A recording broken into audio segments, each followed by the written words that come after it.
ये किन की है गाड़ी? ये किन की है गाड़ी?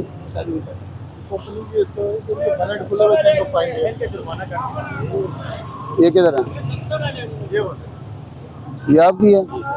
आपने गाड़ी खुद से खड़ी की है या आपको किसी ने खड़ी करवाई है? यहाँ खुद से खड़ी की है।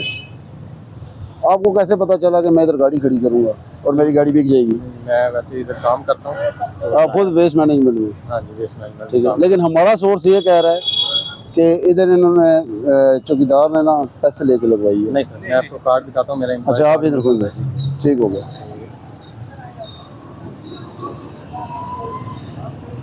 जुर्माना भी कर दिया सर, बताया भी है, कहता ये काम नहीं करना, यहाँ पे वारंट नहीं। ये किसकी है? ये मुलाजिम है, ये भी मुलाजिम है।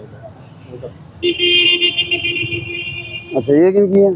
सर लिफ्ट करना हो सर, ये नहीं। ये ऊपर खोलें, ये गाड़ी लिफ्ट कर लें। है कोई इसका?